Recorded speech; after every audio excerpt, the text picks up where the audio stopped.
it just me? Or does everyone feel a little bit lost right now?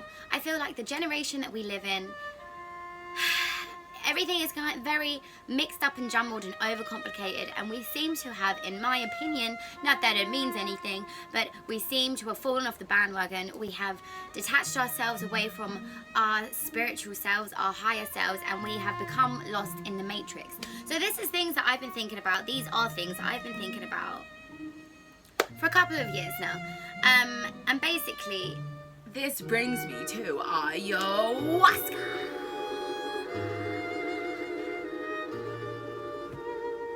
For effect.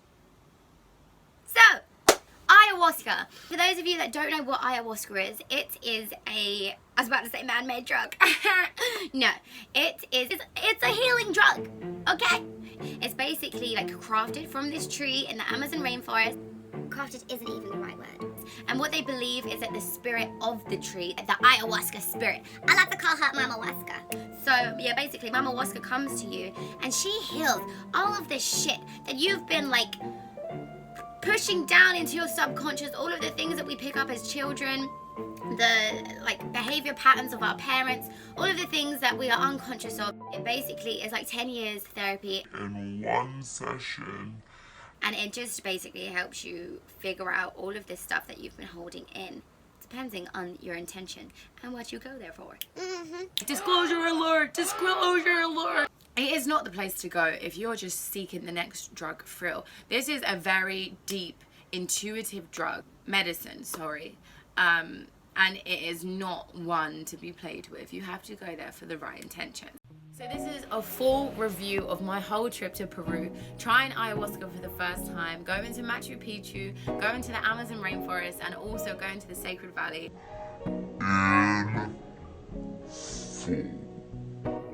Dun, dun, dun.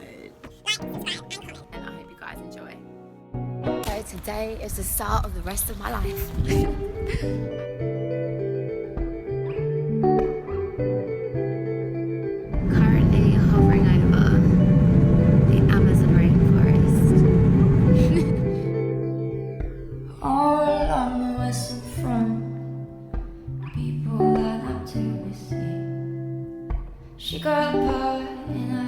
I have officially made it. 23 hours later. I definitely came to the right place, guys. Sorry, Snapchat.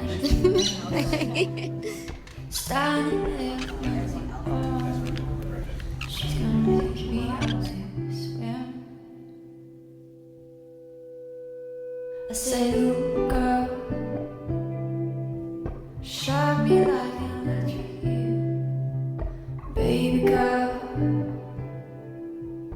tell me what you electric feel. I say, ooh, girl, shock me like an electric eel. Baby girl, where ceremonies happen. tell me what you electric feel. Yeah, well, mainly shamans are going to be facilitators, and shamans are going to be in this side, and all of you guys.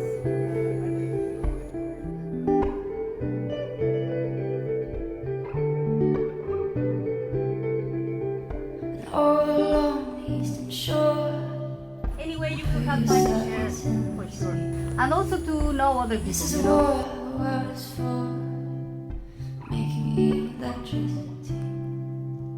But you can feel it in your mind, you can feel it all the time. Plug it in and change. So serious.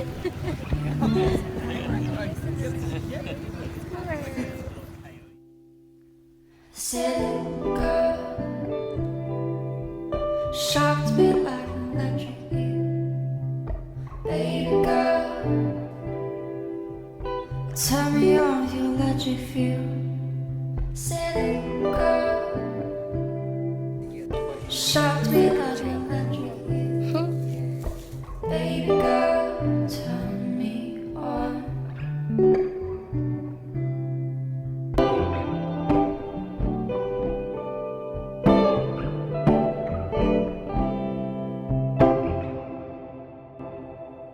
It was pretty amazing, I'm not gonna lie. First and foremost, I'm just gonna say, expect the unexpected. you can do such a thing. Anyway, I feel like I went there kind of over-prepared. I was like researching, documenting loads of different people's experiences. 2 hours later. One thing that I realized, and I know for sure now, is I'm a little bit of a control freak. Definitely be prepared that you're not going to be prepared, and that's okay. So yeah, the flights over there was really long. It was like a 23-hour process to get there. The next day, everybody kind of gets to meet these new people that are all on their own journeys. We have these introductions, and then we take 6 hours, I believe. 6 hours. See, I can't really remember. Anyway, we made it To the jungle, okay? I did not prepare for the mosquitoes. Like, I just wasn't prepared generally. Like, it was just a whole fucking experience. And if you're not one for bugs, I would not recommend it. Now, coming up to the whole ayahuasca spiel, you have to do a diet. There are do's and there are don'ts. You can't masturbate, you can't smoke weed, you can't do drugs, you can't eat pork, you can't eat meat. You can eat chicken. Chicken's okay. But yeah, there's a lot of do's and don'ts going into it, so I would research all of that stuff before, because if you want to have the best experience out of it, it is within your best interest to cleanse your body, cleanse your mind, cleanse your soul. You know what I'm saying? So yeah, there was a lot of do's and don'ts, and on ceremony days, we would have breakfast at 8:30 in the morning, then we would pause, have a little pause for lunchtime around 1-ish, and then from 1 we couldn't eat any food, and we had to stop drinking at 5. This is, I guess, like, it's just a way of like purging your body, like getting all of the toxins out that is no longer needed. Now, I know this is not just me. I feel like as human beings, we have got a lot of emotional baggage that we carry around with us in our day-to-day lives. And some of that isn't even generated just from this life. It could be things that have happened to you in past lives that you haven't gotten over, and you're holding on to this energy that is no longer serving you in the present moment. So I know I got mommy issues, okay? I have had a very kind of unmaternal relationship with my mum. And one of the reasons that I went out to Peru was to deal with this sense of hurt, sorrow, pain, what's the word? Rejectedness. I don't think that's a word, but yeah, with this sense of rejectedness. And I feel like everybody can relate to this to some certain degree, whether it be a mother, whether it be a friend, maybe it maybe Maybe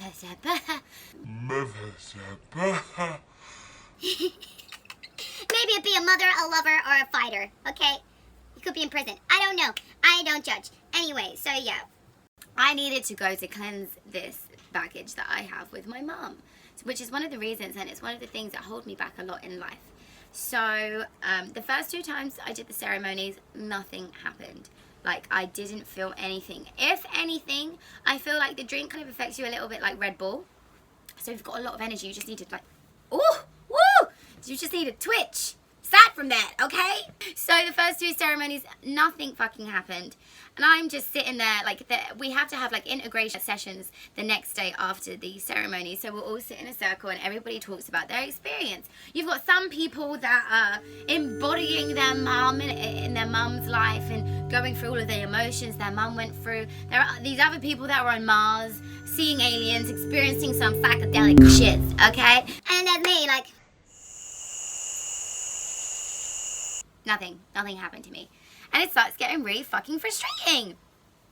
So that evening, I got a text from my mum, and aside from what it was, like, I was just filled with so much anger. Like, I was just so angry, and all of my emotions, like, were frustrating me even more so, because I don't understand what's going on. I've come to this place to deal with all of these things, and I'm just gone, like, kind of lapsed back. Like, I'm angry at my mum. Like, what is going on? Then I do a tarot reading, because the universe got me like that. I ask the question, how am I feeling right now?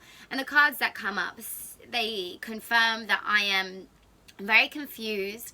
I am pushing down my emotions further. And I do believe as well, in the first 2 ceremonies, I feel like I was trying to, at a subconscious level, control what was going on as to why nothing was happening. So the next day, when we go to try the Sapo, now Sapo, okay, it's another whole kettle of fish. Sapo is toad fucking medicine, okay? It's the strongest DMT. on the planet. It's the God molecule. Go fucking research it, man. It's crazy. Before I go into the Sapo ceremony, I've got this guy over here to my left being like, okay, when you see the colors, go through them. Go through the colors. I'm sat there like, okay, I'm gonna go through the colors. Go through the colors. I get that, okay? I don't see no colors. Just saying. So coming into the Sapo ceremonies, you have to have an intention before you go into the ceremony. You intend on what you want to get out of it, okay? So my intention for the Sapo was to have clarity, to have understanding over the experience that I'm having up until this moment, because I'm so confused. I don't understand what's happening. I'm frustrated. I'm angry. I'm upset. So Sapo, my intention is clarity. This is the order of events that I remember it. And with Sapo is... it's the mucus of a toad. It's dried out in the sun and then it becomes crystallized. Then they burn it, it creates a smoke, and then you inhale it. Simple, right? They're just like, yeah, just breathe it in. I'm like, it is like, hold it in. Anyway, after you've breathed it all in, naturally what's supposed to happen is you're supposed to kind of conk out and like you're just a little bit like in a psychosis, I guess. You're just asleep. You get put to sleep for as long as you want to, but it's like you're unconscious but you're conscious. It's really weird. I can't explain it. Anyway, so the order of events that I remember, I take it, I must have sat up because I felt sick. I went to go throw up in a bucket. At this point, one of the facilitators is right next to me and she's singing, and she wasn't singing for anybody else in the circle, okay? So now she's singing, sat right next to me, banging the bongos and shit. I'm staring into this bowl. I can see the Fibonacci spirals of the universe just like spinning around, and I'm sat there like, like projecting out all of these positive vibrations. And for a minute, I thought the whole universe revolved around me, and I was just sending out these positive vibes with this woman like, kumbaya, my lord. She wasn't singing that, I'm just over exaggerating. Anyway, the next process of this, it just went really awkward. Like, it was so awkward. I felt like it was my subconscious trying to gain control of the situation and try and logically understand what is going on and what is happening to me. And in this moment now, I just become very awkward. I feel like the woman's just singing for me, and I kind of just like, okay, babe, you can just go away now. Like, great. I'm sorry, Sarah, if you see this, but this was just my experience. I'm sorry. But anyway, it just became really awkward. Sarah comes over to me, this woman that was singing, and she's like, are you okay? At this point, I look up at her, and she has 3 eyes, okay? She's got 3 eyes, and I'm just like, I just feel really awkward. I just feel really weird. And then she's just like, it's fine, just relax, like lay down. So now I lay down, I've got my eyes closed. It has heightened all of my senses. Like, I can hear a mosquito. I don't know how fucking far away it was from me, but I can hear the mosquito. I felt like I was in a swampland. And by the way, the Sapo, it tastes like a toad. Like, I felt like I was a toad. It was very strange. And now, at this point, so in the ceremonies, when people, and also in the ayahuasca ceremonies, when people need to communicate with each other, they have to whisper, because you've got so many people in the room, you have to be considerate. So I assume that people were whispering in the space around me, but all I could hear, and obviously, like, I've picked up, my senses are heightened, I can hear things so much more. I can just hear, and I'm just like, what the hell is this, man? Like, my subconscious is telling me, like, I had spoken to someone briefly like a week before I went. He's a spiritual person too. And he said that he can hear voices, and he can hear this voice like talking to him. And I'm sitting there in this moment thinking, is this the voice that some people can hear? And for some reason I thought it was like, so I'm generally a very positive person, and I'm very energetic, like they're very bouncy, and I try as much as I can not to focus on the negative aspects of life. But I was thinking like, shit, if these are the voices, is this the negative things that I tell myself at a subconscious level that are coming through right now to reveal their face?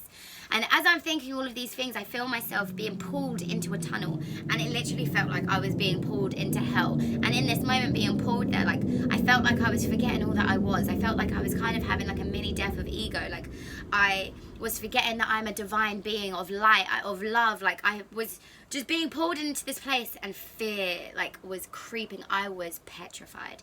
I was so scared, and like even speaking about it now, it's making me have goosebumps. And when this started happening, like, I just sat up, and the facilitators are sitting right next to me, and I'm like, I can't do it, man. I can't do it. I'm so scared. I'm so scared. This is why can't I say it? Facilitator is like, he's just like, it's okay. you've already done it. You've already faced it. I'm like, no, you don't understand, man. I just pulled myself out of hell because I'm scared. I'm not doing it. And I'm crying. And he's like, it's fine. It's all part of the process. So after that scenario, and the thing is, there was more things that was taking place other than what I can remember. But I just remember at one point I was sitting up and I was laughing before all of this stuff happened, because it was like life just made sense. It really did. And it really did give me a lot of clarity, and I found that in that session that I knew what I needed to do going into my next ayahuasca experience. I needed to let go. But not too much. Okay.